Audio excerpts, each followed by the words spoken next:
Hello, everyone, and welcome back to another episode of the TB&J podcast. With me today is D. How you doing, buddy? I'm doing great. How are you, Jeff? I'm fantastic, and we are covering episode 9 of House of the Dragon. Niner. Boop, boop, boop. TB&J!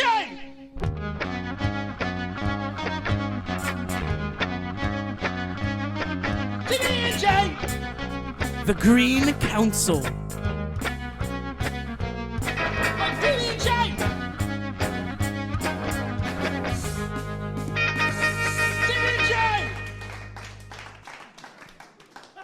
No, thank you. So let's just get right the fuck into it. I will read over a little summary, and we will jump into whatever scenes we want to talk about. Sound good? Yeah, it sounds good to me, Sam. Perfect. So after King Viserys' death, the small council plots to crown Prince Aegon as king. Sir Criston kills Lord Beesbury when he objects to Rhaenyra being usurped, while Lord Commander Harold Westerling resigns from the Kingsguard. Sir Otto delays announcing Viserys' death to fortify the council's position, and he coerces House Lords' fealty. Queen Alicent fails to gain Princess Rhaenys' support and keeps her captive in the Red Keep. Otto has Kingsguard brothers Sir Eric Cargill and Sir Eric Cargill search the city for Aegon. Eric and Arik. Arik and Eric. Eric, like normal, and Arik. Arik and Eric. Like Aaron meets Eric. That's... the parents need to get more creative. They search the city for Aegon while... Aegon, excuse me. There is clearly a theme of twins and duality in this season. Oh, I don't get it. While Alicent sends Criston and Prince Aemond. Mysaria, possibly the White Worm, informs Otto that Aegon is hiding in the Grand Sept. The Cargills find Aegon, but lose him to Criston and Aemond after a fight. Lord Larys Strong warns Alicent of Mysaria's spies within the Red Keep, including her lady-in-waiting. She has Larys burn Mysaria's house. Aegon has no desire to rule, but Alicent convinces him otherwise. Meanwhile, King's Landing citizens are herded into the Dragon Pit, where Otto announces Viserys' death and crowns Aegon as king. After Sir Eric frees Rhaenys, she enters the Dragon Pit dungeons for her dragon Meleys. Astride Meleys, she breaches the hall, causing devastation and confronting the usurpers before sparing them and leaving on Dragonback.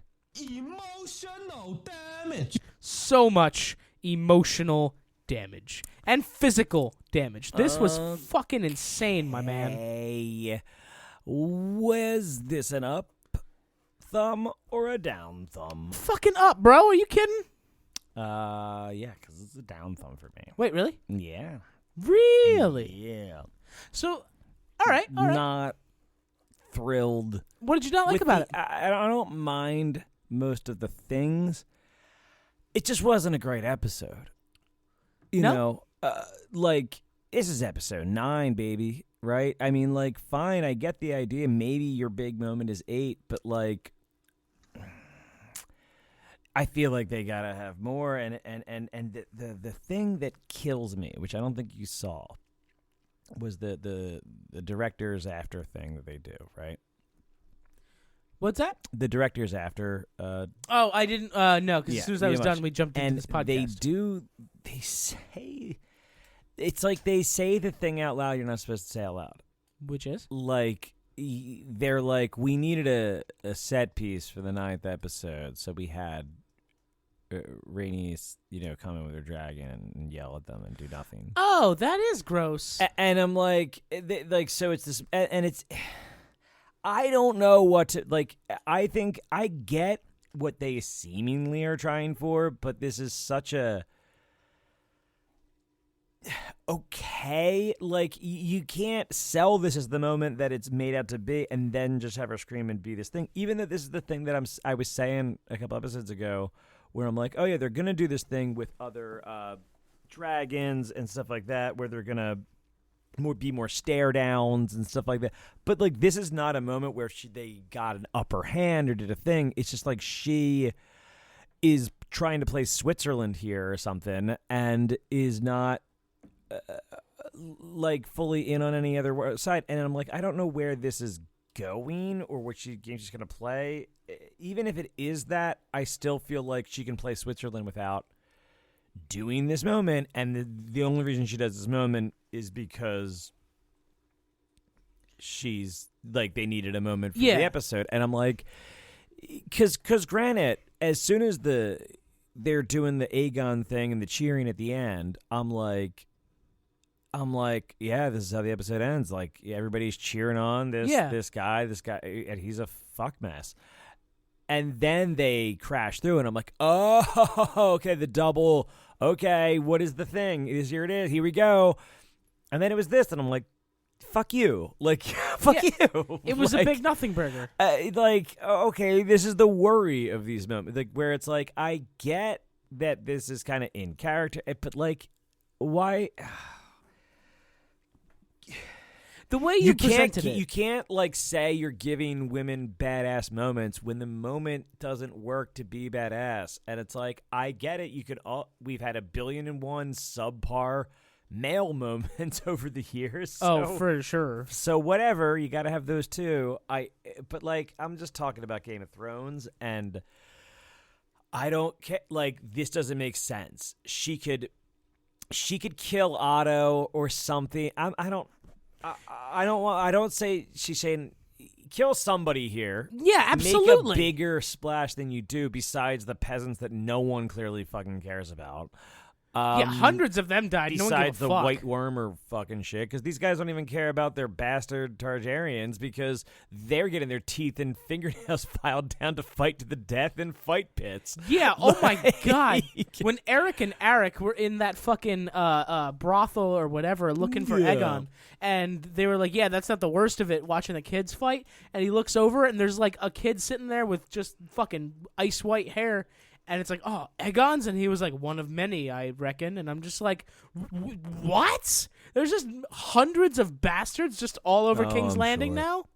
So is this... What? Okay. So I know of... I don't think this is super spoilery, because this, I think, happens... I would assume at some point, maybe if they do more time jumps and stuff in the next season, like it would happen somewhere then. But I don't. It could be like also like a whole other family. I literally don't know. Could be. But this makes sense for this. I can never get all the names the same and whatever, so I never know who they're fucking talking about when I read the shit. So whatever. But this could be, or it could be 100 years from now. Yeah, who knows? That some king. Like legitimizes all these bastards that are out there on his deathbed, and this causes like the Blackfire Rebellion. Ooh, like somebody, that's a hell of a prediction. So like I literally don't know if like it's the like I don't even know if the king who legitimizes them legitimizes his own bastards or the previous king's bastards. That's like that's a good point. I don't know. Mm-hmm. B, I don't know if it's not 100 years later from here that this even happens, because it feels wrong that this would be the case, but it could be like a generations later, right? Like he's what, 20 years old or 20 some years old, and now then we're gonna jump, maybe it could be 60 years from now. That's enough of a lifetime to get a number of people in the meantime where his bastards are still out there as grown people, that is absolutely. Yeah. So, yeah, I could totally see that being the case. But I could also see it being like another 100, another 20, 30 years in the future where it's a totally different line. So I literally don't know. But, yeah, if they're putting it out there, this guy has bastards all over the place, that, yeah, sure, that they could be the sprouts of the Blackfires. They absolutely could, and that's a very interesting hypothesis. Now, I should note for anybody who's listening to this that hasn't heard us before, we have not read Fire and Blood. I refuse to read it because I find it very annoying that R.R. Martin wrote a whole nother book while we're still waiting for Winds of Winter, but that's beside the point. So whatever's going to happen is already written for the most part, minus some like details. But it is very interesting to see like where all of this goes. That said, But I mean, you like this. You I like did. This I episode really a lot. enjoyed this episode a lot. It because there was a lot of tense moments and a lot of suspense because we have the queen who's trying her best to manipulate Aegon, and we have the hand who's trying to we manipulate have this Aegon. queen who's giving her Amish porn to Laris, right? Oh God, the fucking feet masturbation scene. Look at your perfect not cloud foot. Oh yeah. Emotional damage. When she sat down to talk to him and she took her shoes off and put her feet on the table in the socks, I was like, that's weird. Maybe she's just comfortable with him. And then she took off her socks and I was like, nope, this is gonna be weird, isn't it? And then she puts her feet up on the couch next to her and turns away as he reaches into his cloak and starts masturbating, and I'm just yep, this is weird. He's reaching in. This is really weird. This is super fucking weird. Gave the good old reach. I had assumed there was something weirdly sexual going on behind the scenes, but I didn't want to believe it, but now it's here. Well, Okay. Whatever. you Fine. made an ass out of you and feet. Ha! I'll give you a rim shot for that. Why the fuck not? Irrelevant. Yeah, it was an interesting It was scene. gross. Again, this was another thing where I'm just like, this is not peak Game of Thrones. This is weird people being weird. Yep. I don't know. His clubfoot thing makes him gross, and I guess this adds to the ambiance that is Game of Thrones world, but it more spoke to Alicent's continued compromising of herself in weird ass ways, or her just defiling of her own things, and yet it's also this clearly justifiable thing where it's just all I'm doing is showing my ankles, literally I'm not doing anything, and I'm literally looking over here. What he does, it's pure deniability, technicality shit, plausible that she deniability. fucking follows to a T. That she hides behind, that Rhaenyra even tells her, you hide. So it's just more of that story than it is the specifics of it. Right. So it's less about Laris and more about Alicent. So I get that, but it's also you're also just I felt like they diminished Laris's character a little bit. Yeah, I feel it's a little on the nose. I don't know. Yeah, I kind of liked him just being the quiet spy guy, and now he's the quiet spy creepy guy. Yeah, and I didn't really need that element to it. So whatever, I thought he was creepy. It's already. some development. Just because I don't like it doesn't mean it's not good. Either way, I'm just talking about things that each of these scenes. There's kind of these things that I don't like. There's a few scenes that I do indeed like, but they're not peak Game of Thrones level stuff. So there's this whole plot to so we get back to the big issue from the last episode, which is that she seemingly Alicent this is the plot as I read it between Otto and Alicent this episode, is that she hears this deathbed wish, right? Yep. And to her, that is, we had no moral, ethical justification to do this. He was adamant from day to end, made that point, and I even swore to Rhaenyra that I would. You'll be a fine queen. We'll be fine queen, all this stuff. So there's no loophole for it. There's no technicality she can use. Nope. And then this appears, and it's all she needed was this fucking grave. That's the story that they told, right? I didn't like that story because it didn't make sense to me. I thought that she didn't need to look for a reason. But now I'm hearing this other tale of that is told in this episode, which is the other good line with Rhaenys, which is Rhaenys, where she's when you say Rhaenys, it always makes me giggle. Where it's you're Thanos or something. Yeah, when I said Thanos. So they hate hate us us 'cause they Thanos. Thanos. Yep, Oh my there God. it is. We're so in sync. It's crazy. We finish each other's. Thanos.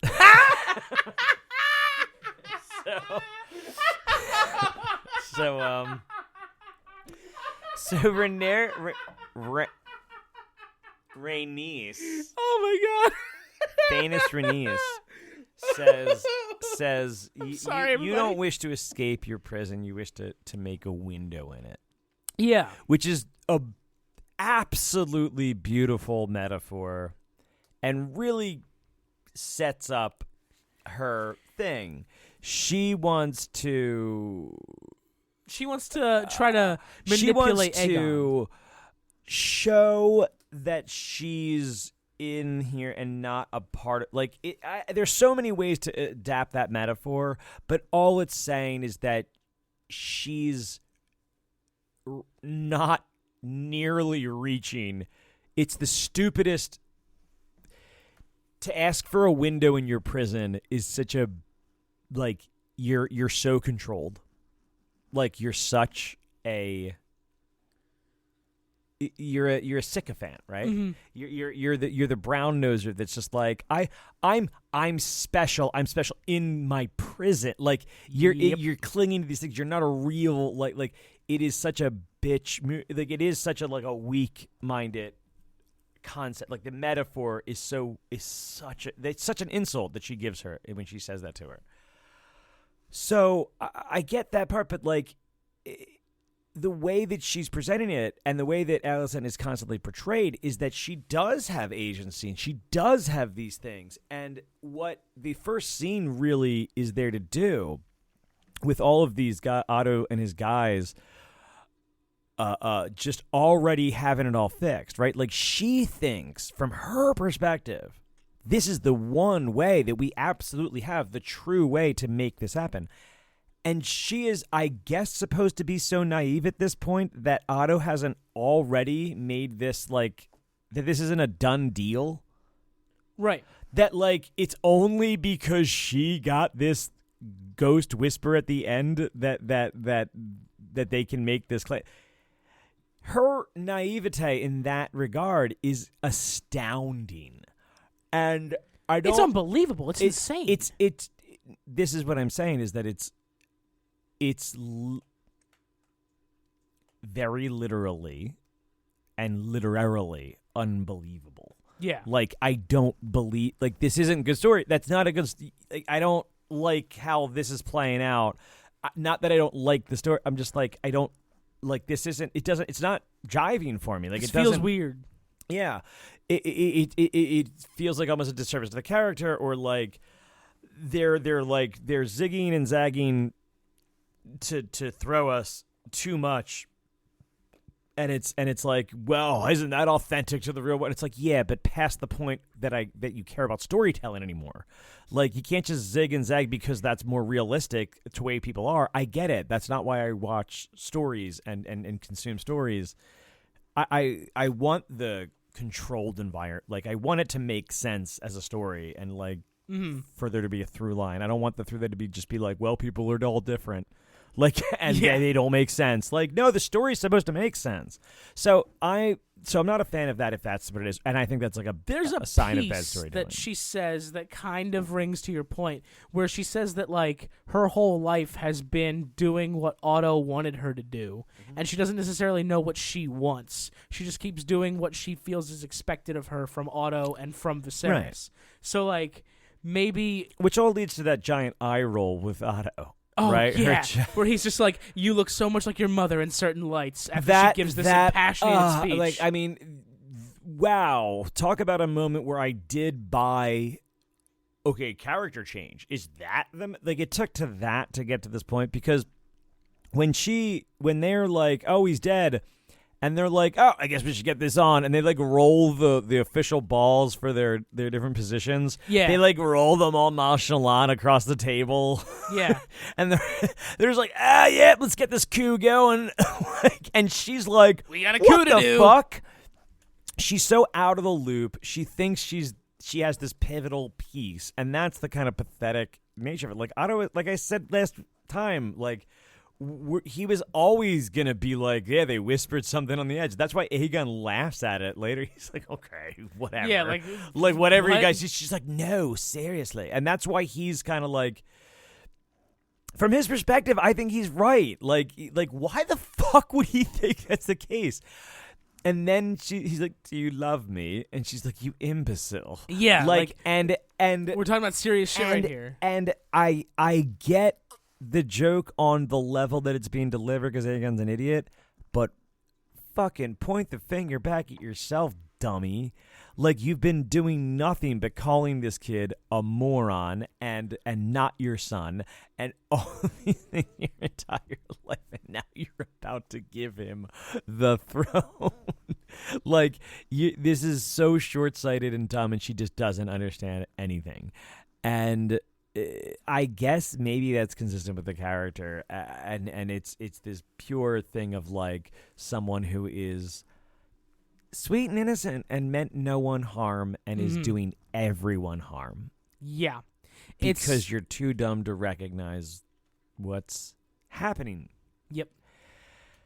And you're hiding behind your purity because you don't recognize or accept the things that you're doing. You hide behind, like, and this is the same thing with Kristen Cole, like, where like they're hiding behind things, they're rationalizing behavior as opposed to facing their indiscrepancies. Like, if you own the things that you know that you've done wrong, like, it doesn't mean it's you're past it or you're better. Like, like, you can't justify everything you've done as a person. Like, you can't. So I get like the whole religious, like, original sin thing where it's just like at a certain point in life, like, you done fucked up at some point. And no one is like free of that. So like, I do agree. Mm-hmm. I don't agree that it's my fault. Absolutely. Because, like, nor do I agree that it's anybody's fault. I just don't believe in the whole free will thing in the first place. But, like, whatever. Yeah. Like, or compatibilism, whatever. It's still kind of out of realm of doing much. So I like this is all interesting to me to kind of see how are we supposed to see this.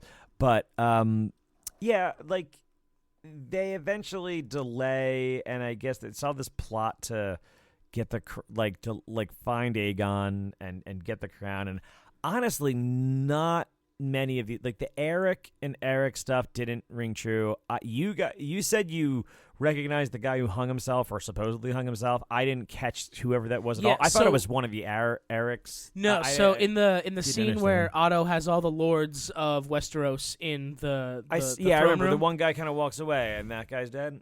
I thought he was like a lord, not a. Yeah, they're all the I thought lords. the guy that killed himself was like a knight. No, they were all the lords in that room, and there was two of them that said they would stand with Princess Rhaenyra, and the guards take them away. And then this one guy who's still standing and hasn't bent the knee yet, he kind of like almost forcibly takes the knee so that he doesn't get dragged away. And then they all say, "All hail the king!" And then it cuts to him like trying to leave, like quickly but also nonchalant. He like gets on his horse as they open the gates, and then that's when the guards like sees him, and he gets brought before Otto. And Larys Strong is there, and he's like, "Hey, this guy was trying to run away." And Otto's like, "Yeah? Why were you running? What was the hurry?" And he's just kind of quiet, and Otto's like, "Take him away." And Larys is like, "You're welcome. I'm just doing my duty." Okay, well, whatever. The assumption was he pretended to be loyal to the king, but really he was going to run away and tell his house to support Rhaenyra. That was kind of the assumption. Okay, so whatever. Because Otto's scared that Rhaenyra's going to lead a rebellion. It's just more telling of that kind of the Otto of the Green Council shit. Yeah, Otto's just fucking terrible. Otto did a real big like WWE heel turn almost, where he's just like, "All right, we're gonna murder Rhaenyra, we're gonna murder Daemon, we're gonna murder all their kids, we're gonna send the Kingsguard over there, tell them to be quick and make it painless." And Alicent's like, "What the fuck? No!" And that's when we have the Lord Commander resign, and he's just like, "Fuck you! I'm not about to kill people for you." This guy's a little bit of a bitch. I mean, in the way he takes this kind of, well, until there's a king, I don't have a king to guard. Yeah, Lord Commander Westerling. I don't know what to think of this guy. Like, it seems like maybe the discretion is the better part of valor type of thing here. For my King Henry and Falstaffian friends. Didn't read King Henry. I have no idea. Falstaff is kind of one of the great comedic roles of Shakespeare in a more serious play, the King Henry stories. And Falstaff is this fat drunkard best friend to the prince. And at one point at the end, you think that Falstaff has been killed in battle, and he gets up. He's like, they're like, Falstaff, you're alive. And he's like, discretion is the better part of valor. He faked being dead so people would stop. But he just fakes like that. It's like one of the greatest lines. Discretion is the better. That's actually really funny. Yeah, discretion is the better part of valor is basically just player like choose your battles. This Shakespeare guy, he might be onto something. I think he. Yeah, people might catch on to him. Yeah. But yeah, Falstaff is that's a fantastic quote of Shakespeare's. But but it rings true here, where it's just like maybe that's what this guy's doing, right? Yeah, I could see that, especially if he kind of declares for Rhaenyra next. I could see him traveling over to be the King's Guard of her, right? Like the Lord Commander of her King's, because now there's going to be 2 of everything, right? Yeah, and like he's been with Rhaenyra since like episode 1. He's been in the King's Guard since the very beginning. Right. So like he's definitely like and he knows knew her as a grew up with child too. So like that's what I'm saying. There's definitely that. Like that's where I feel like he's going now. He's like he's literally no different in many respects to the dude from the first one. Who's from Game of Thrones, who was kicked out of the King's Guard, and then he went to Daenerys. Oh! Fuck! What's his name? Sir Barristan. Yes. Sir Barristan Selmy, and he was a true badass, right? Yeah, he was fucking great. I have a feeling this guy, that they always had to have like a turn or a difference or a combination of these characters, so I feel like maybe he's presented that way as courtly and stuff, but I think he's a little bitch. I think he is kind of all talk and circumstance, and really, I don't think he could take a single night around him. Possibly. Like, that's my take on him so far from that. Like, he doesn't, like, no way Barristan Selmy doesn't cut through every single guy on that council. What really bothered me was that Lord Commander Westerling, like, he didn't stand up for Rhaenyra right there. No, and he told, so fuck it. When Cole killed fucking Lord Beesbury, he ordered Cole to surrender his weapon and take off his cloak and get out of there. Oh, so this is where I'm and just Cole like, just so I get the idea that, like, okay, between Kristen Cole alone is enough to probably take him. Probably. Cole's a pretty good fighter. And if not that, I'm sure, like, the grounds aren't just with him. So, yes, I think he plays discretion as a better part of valor, but Barristan Selmy doesn't do that. No. Like, he's not Barristan Selmy. I think he's been painted as such, but that moment to me, and maybe a couple others with Kristen Cole, where I feel like he is also kind of Viserys-y in his wishy-washy kind of false leadership kind of thing. Yeah. So I'm not a fan of this guy, I don't think. Yeah. I think that's the complexity to this guy, is that he's not Barristan Selmy. He's... You know who is Barristan Selmy, though? Fucking Daemon. Daemon's in that room, and he murders all of them in one stroke. He doesn't give a shit. Oh, yeah, he doesn't give a fuck. He'll die. Yeah. Which especially is, by the to way, support this is his what I forgot wife. to mention last time. The Walk to the Throne by Viserys in the last episode is clearly the more heroic, yet but framed in the same way as Daemon's suicide run to the Crab Feeder. Okay. His march to the throne is just as precarious, just as suicidal, and just as like this is it, all or nothing. I put everything in this basket. I to hell with the consequences.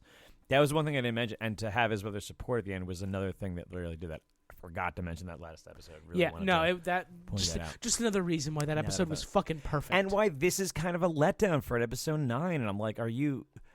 Maybe you got. Maybe it's the glue that ties together whatever they got planned for the next thing. That's what I was about to say. I can see it happening. I believe you had hypothesized earlier in this season that usually Game of Thrones 8 was kind of the big one, and then 9 and 10 was kind of like the falling action and the end that would tie it up before the next season. Mm-hmm. So 8 was like the big one. 9 seems to be like setting everything up for 10 to be like people putting lines in the sand and picking sides, and then season 2 will probably be the beginning of the war. Yeah, so I really feel like they got to do something, and I don't know what can be done. I feel like maybe Rhaenys. Rhaenys. I don't know what. Fuck's sake. Rhaenys could be dead. I could see that being. She left on Dragonback. She's not. Yeah, but I could see her dying the next episode. Like, I think. Listen, You don't think she's I gonna, hate like- saying, "Oh, these people are gonna die," and that's the thing. But fuck it, that's often what happens. And You don't think she's gonna Martell this and just like stick around forever? Of course, you could surprise me with other things. Like you could take it in a different direction, right? Like some other theories I've heard out there, is that Melisandre or the red woman is like gonna show up. Like, in maybe theory, she's ancient. Exactly. Like she could just pop up as one of those things. Like Gandalf. So you could see, okay, maybe she had a play early in this. That could be what the fuck or a really cool hook. But I think they need to do something, introduce something, twist the story in some direction, like something that I don't see. Daemon kills Rhaenyra. Ooh, that would Like, be fuck. Like that would also again. It's rewrite not some about the Game of death. Thrones lore. It's not about the death. It's about the moments, right? Like it's about these, and they've done that because all the lore of it is these spoken word histories, right? And all of them by nature are conflicting accounts. You have like 3 different narrators in them that all kind of give more scandalous, less scandalous, more objective, but like none of it's objective.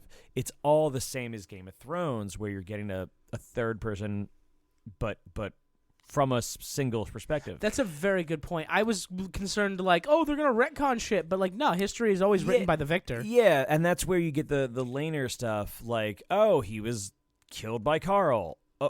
Or he was shipped away and never to be heard of again, right. Which is the same result but different. Like it is not really what happened, and we learned the intricacies and like how strong. Like that Larys isn't known to be the killer of them. Like that is revealed here. They just it was the curse of Harrenhal. Yep. And that's the official story, which is all we knew. So we can get all these truths that are revealed.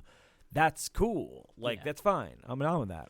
Because I believe in Game of Thrones, Joffrey comments on Rhaenyra's fate in this war, and he says that like she gets eaten by Aegon's dragon during the war, and like that could just be some propaganda shit that gets written by the victors. Yeah, it after the could fact. be, right? Yeah, like everything that's in there could be a falsehood that is changed because no different than Jon Snow's heritage is not the official story forever. Yeah. So it's all subject to that, which I think really does, since that's a thematic element of the series, is the false histories and the legends that are built on them, and the reality versus the legend are key theme topics in this. These are things that constantly come up in Game of Thrones. Like, what is what happened and what is remembered? Like, is it the blood, the truth, or is it the story? Right? Like, that is the central theme. And who has the best story in Westeros? Why, Bran the Broken. Bran the Broken. I don't know. Literally, Bronn the Brazen. Like, Bronn of Blackwater is a better story than Bran the Broken's fucking lame as shit, yo. No, literally, bro. I remember He's lame. That's what it means. That's what it means. I remember sitting with your family watching all of that as it aired live. While my brother was dressed as Bran the Broken. Yeah, and I remember sitting next to your brother-in-law, and he audibly said, "What the fuck?" Oh my god, that was a good time. That was a good time. Bran the Broken. Oh my god. Anyway, yeah. So season's almost over. Yeah, the only episode without Rhaenyra and Daemon, right? I believe so. Yeah. This was I kind of missed him. I missed him a lot, man. I did not like Eric did not cut it for me. No. Are they trying to be like the next like Mountain Hound pairing kind of thing? Because they seem to differ a lot. Because Eric was all like, "We got to fight for Aegon," and Eric was like, "Nah, man, I'm gonna go fucking peace out." So Eric I hope they make it this easy. Is Arik Alisance on Alisance side and Eric? Arik is the one who fought to get Aegon for the hand. Okay, Eric, so he's on team... Eric is the one who freed Rhaenys. Eric freed Rhaenys. Eric is the good guy, kinda. Rhaenys and Arik Alicent. Okay, so sure. A. Alicent. You need your mnemonics, don't you? I do. You fucking child. I do. All right. That's it for but episode otherwise, 9, I think. poopy, and the next episode should be better. Now, normally we do letter grades every third of the series, but This is not a third episode. this is not a third episode. Well, it's 9. It is. No, it is. It's 9. Should we just save it for the finale? Shit. No. We should continue. So we had 7, 8, 7, 8, 9. Right. These are... Dude, 8 alone might push this up like a whole letter grade for me. Okay. Okay, I love so the audio texture of you is banging your mic. good. It's a quality episode, but not great. Yeah. 8 is amazing, top episode, and then 9 is maybe the weaker episode, one of the weakest. This is like, it's like BAAC for me. So it's like, it's just a B. Like the last. These 3 are a B. I'm at like a B plus A minus area. I'm like and borderline. that sucks because they just It's like basically put the 90%. best episode of the entire thing. Yeah, in 7 between, dragged. kinda, 9 wasn't amazing, but it was okay. But 8 was just like fucking 7 and 8 are perfection. kind of a pair too, right? Like they kind of really go together to set this whole story. That's the whole second half storyline, right? Like So I those think two. that's on. I think you're on point there. I think you're onto something because 7 and 8 are titled Driftmark and the Lord of the Tides, clearly intermingled, and then 9 and 10 are the Green Council and the Black Queen. So I'm wondering if this wouldn't be just like 2 pairings, and it wouldn't be better. Wait, so the last episode is going to be called The Black Queen? Yeah, the last episode is called the Black Queen. See, I think this is. I think this the is- Black Queen, this the is Green Council, thing. they go It's together like, very well. It's like when we do it this way, I think you're going to get like, okay, so let's say they knock out of the park with the last one, right? I think we looked at like A minus, like we looked at like B plus-ish first 3. I think we looked at an A for the next 3. Like for at least for mine, I think 4, I 5, was, and like, 6 were pretty solid. really solid, right? 7, 8, 9, you're back into kind of B, but with this stellar moment. You get the finale, you get a solid A. I think this all ends up pulling in like a strong B plus A minus with a lot of promise. Mhm. If you end strong, if you end poorly here, It might just and be you a got B. nothing, I think the wall could drop really low. Like I think you should give the Ooh. finale its own category, right? That's a good Because idea. we have 3, 3, 3, and then just the finale. Like, how do you do it? How do you wrap it up? Yeah, I don't know. So you give it its own grade, and I mean, yeah. I think it's interesting to note that the viewership spiked. So the viewership was really, really high. For 1, it was like 2.1 million viewers. 2 was 2.2 million. And then 3, it fell to 1.7.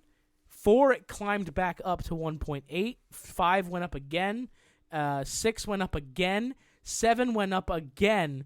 8 dropped. And then 9 dropped again. So now we're back down to like 1.5.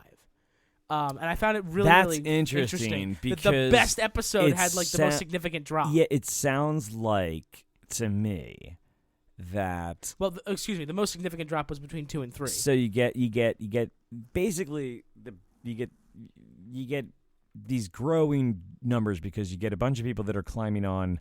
You get literally half the audience build up at the second episode, third episode because they're like, "Oh fuck, that's on now." Yep. You're just getting a jump in the realization that the show's back, right? So now you're really getting episodes 3, 4, 5 of people like, okay, I'm giving this a shot. Mm-hmm. They probably give it to 7, and they're like, they do this next time jump, and the other big time jump in 7. And that's where you're going to be like, you know what? They're just like, fuck it. They don't want to do the time jumps, or they're not following the situation because they only half pay attention in the first place. And they get to they're just like, whatever, I don't give a fuck about this doddering old dottery, and they're done. they're like, it's not cool enough. It doesn't do it. You get a huge drop off of those people in 8. And then what happened? They got more after 8 drop off. Did 9 get more or? So 9 is lower than 8. It dropped further. So that seems to me like you could this is my worry, is that like that whole performance, that whole great episode is kind of like a fart in the wind after this little dream scenario where you're like, what the fuck was that? Which everyone I've ever heard was like praising this for fucking like high heavens. They put Patty Constantine as like actor of the week across all TV show on New York Times or whatever. But I think the people that were watching it, right? The people that were watching the show as critics and stuff like that were like, this is a beautiful thing. This is awesome. The people that were in it for that were fine. But the people that were like, maybe they don't see the heroism in Viserys. That's got to be a group of them, right? Then you have this other group that liked it, but they're also like, wait, what the fuck was at the end here? Like, they don't buy the whole Alicent angle. Like I was. Like, I'm dead set on this whole Viserys episode, but then the Alicent thing at the end was just like, wait, what are they doing? Like, it left it all sour and left me questioning that instead of just like joying in the performance that I just witnessed. And that was like the bitter taste of like the thumb's way up and then I'm confused and you turn the lights on and I just have my thumb up and I'm like, wait, what's going on? Yep. Like I'm wondering how many people dropped off because they're waiting for it to wrap up so they can just binge it. Yeah, and then or at the very least that moment just left it open to be like, let's just, you know what, I don't need to do this. I have a life to live. There's stuff going on. They'll wait, like you said, until it's over. There's a war in Ukraine. They'll hear if people were like, it's a piece of shit, the ending was dumb, and they're like, fuck it, I don't need to dedicate 2 more hours to this. Yeah. Like, or yeah. So I'm sure that there's plenty of that out there. So I do think the show, like you said, is they're risking this, like, this audience that clearly wants this shit, and you're making what feels like unforced errors. Yeah. Like, don't overcomplicate things, but at the same token, there's a lot of good in here, and there's a lot of production, and I'm just like, well, keep going, obviously, but, like, if you fuck up this thing, I don't know how invested I am. I fucking will watch it, but I won't do a podcast. I keep watching it kind of like a trauma victim where I'm just waiting for the other shoe to drop for it to be bad, and then I can just be like, yep, I knew it. Game of Thrones still sucks. I really feel like for us to cover this in a second season, which I assume it'll get. It's already been renewed. Yeah, that I wouldn't cover this if I'm not like blown away by this finale. Yeah, it better leave checked me, out. It better leave. No, it just better leave me something that is like, oh, like I want to feel something again, like I did. Like it has to be Viserys walking to the throne level. Yeah, at least. Like fucking Sean Bean getting his head chopped off while his youngest daughter watches. Any top tier moment. If it is just more like, if it just ends with essentially Rhaenyra being crowned queen of that and looking off into the sea in a sunset, I'm gonna be like, I'm done. Like I get it. I get where that goes. I need something else.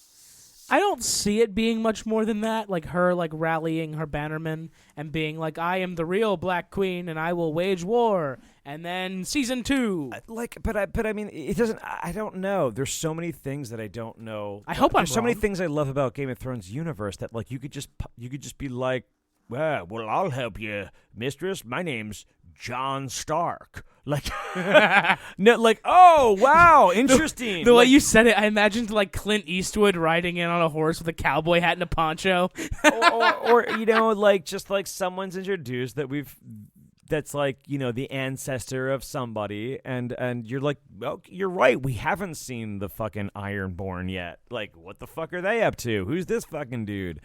Oh, and then, like, somebody says, actually, like, Ironborn of the whatever century was actually this badass dude who was actually a pretty cool guy. Like, yeah. I don't know. And then you're like, oh, that's exciting. I'm kind of interested to see what happens to this or how they fucking kill this guy. Oh, you know what? Isn't the Vale, like, always regarded as having, like, an amazing army? Yeah. And it's like kinda. super well defended. Yeah. So the Vale, the Aaron's in charge of the Vale. That would be Rhaenyra's mom, the late Emma, the queen before Alicent. So like she would have a claim to like their bannermen, like, hey, you should help me out here. Not to mention Daemon used to be married to. They could go a long way by having a map in the 10th episode. Yeah, you've hypothesized Like that after... might be like me, like, oh, okay, I'm maybe back in for season 2. Like now that I know where the fuck we are. This is definitely one of those shows that I feel like I do need a map as we're going. However, this isn't as like worldly as Game of Thrones was. We're mostly just in King's Landing and Dragonstone, which are just across the Blackwater from each other. Dude, we were at the Stepstones. We were in Essos, Pentos. We were at enough different damn places. We went to Essos? That's Pentos is in Essos. When were we there? When Damon and his wife were there. Oh, right. Okay, yeah. You're right. We Maybe a went map plenty would of have been helpful. places. But either Anywho, way, that wraps up episode 9. I am excited It for the does. finale. I hope it's a fun alley. I hope it's also a fun alley. If y'all like fun alleys, make sure to like and subscribe and stay tuned for our fun alley of coverage.